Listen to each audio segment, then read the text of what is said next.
When the U.S. announced Section 232 tariffs on Canadian steel and aluminum, Ottawa was stunned. The news hit like a thunderbolt, sending shockwaves through government offices, boardrooms, and factory floors across the country. For decades, Canada and the U.S. had built the world's most integrated economic partnership. Our industries, supply chains, and even our security were intertwined. Every day, goods and materials flowed seamlessly across the border, supporting millions of jobs and livelihoods on both sides. The idea that Canadian metals could threaten U.S. national security seemed absurd. After all, we had always stood together as allies, not adversaries. Canadian steel is in American tanks. It forms the backbone of their military vehicles and infrastructure. Our aluminum is in their fighter jets, soaring above in defense of our shared continent. These metals are not just commodities, they are symbols of our cooperation. Our soldiers have fought side by side for over a century, from the trenches of World War I to modern peacekeeping missions. Our alliance has always been built on trust and mutual respect. This wasn't just a trade dispute, it felt like a betrayal. Workers and families who had counted on cross-border stability suddenly faced an uncertain future. Thousands of jobs and entire communities were suddenly at risk as supply chains were thrown into chaos. The ripple effects reached far beyond the factory gates, touching every corner of the economy. The tariffs were a blunt instrument, threatening to undo decades of progress and collaboration. Years of hard work and trust were put in jeopardy overnight. Canada was forced into an unexpected position, treated not as a friend, but as an adversary. The sense of shock was matched only by a growing determination to stand up for ourselves. The message was clear. The old rules no longer applied. The foundation of trust that had underpinned our relationship was suddenly in question. For a country that relies on a stable, rules-based order, this was a wake-up call. It was a moment that demanded both reflection and action. We had to respond, not just to protect our industries, but to defend the principles that had long defined our partnership. The future of our relationship and the livelihoods of countless Canadians depended on it. The steel and aluminum dispute was about more than just trade. It was about trust and the invisible bonds that had held two nations together for generations. These metals, so vital to our economies, became symbols of something much larger, the strength and fragility of our relationship. For generations, Canada and the U.S. had built a partnership forged in both war and peace, standing shoulder to shoulder through the toughest of times and celebrating together in moments of triumph. From the joint defense of North America through NORAD to the shared prosperity brought by the St. Lawrence Seaway, our cooperation has shaped the very fabric of our continent. The sudden imposition of tariffs, justified under the banner of national security, felt like a personal wound, an unexpected blow from a trusted friend.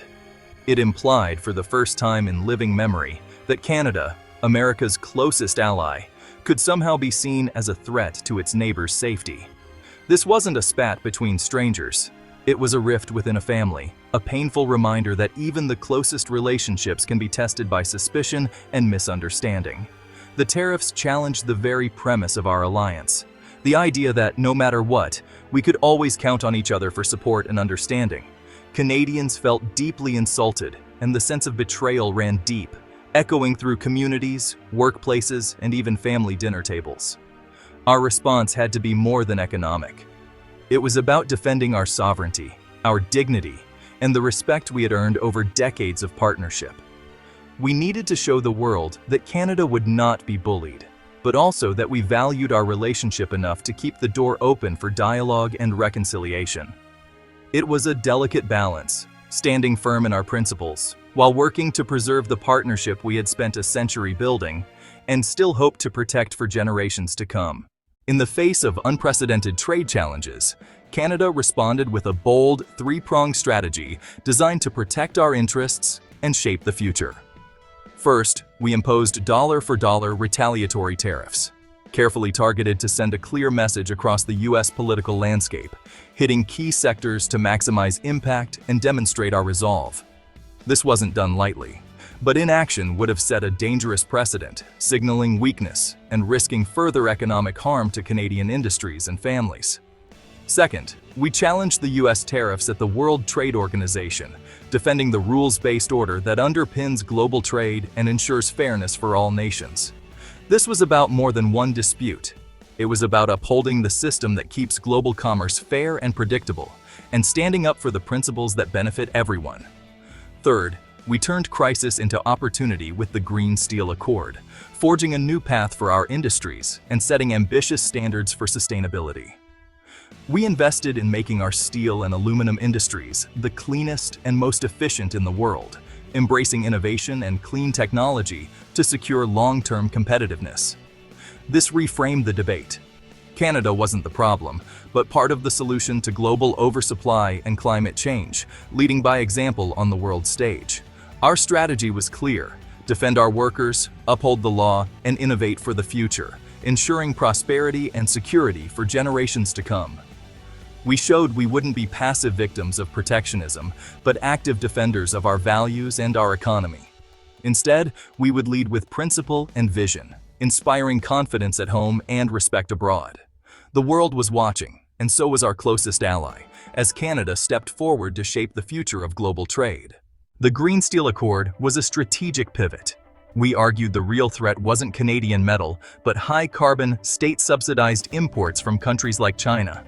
By championing green steel, Canada positioned itself as a leader in clean, fair production. Our smelters, powered by hydroelectricity, already had a carbon advantage. We doubled down, investing in new technologies to further reduce emissions. This gave the U.S. a compelling reason to work with us, supporting good jobs and fighting climate change together. The strategy aligned trade with climate goals, setting a new standard for responsible production. It turned a trade dispute into an opportunity for North American leadership. The tariffs sparked a rare moment of unity across Canada. Political leaders of all stripes from every region stood together. This wasn't a partisan issue, it was a Canadian issue. Our united front sent a powerful message to Washington. Canada speaks with one voice. The solidarity extended beyond politics.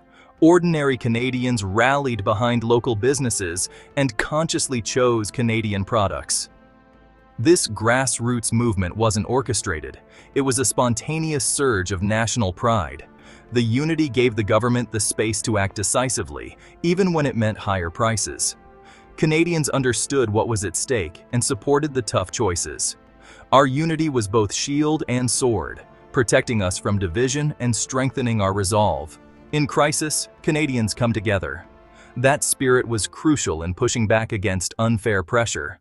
The steel dispute was a microcosm of a bigger battle: protectionism versus open, rules-based trade.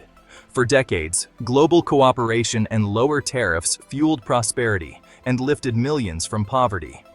Canada thrived in this system.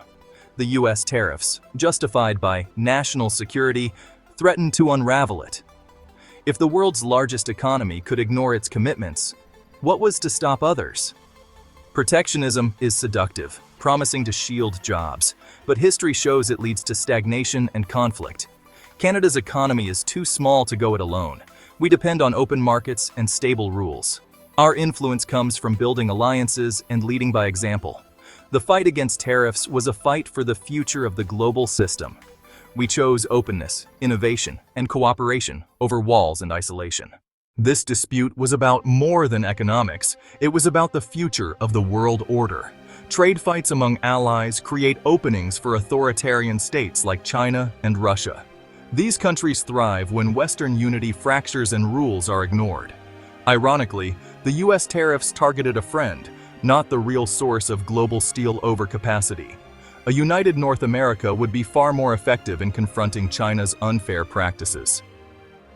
Canada's response, retaliation, green innovation, and legal action, was a bet on alliances and rules, not brute force. It was a risky path, requiring patience and resolve. The stakes were high. Would the 21st century be defined by cooperation or conflict?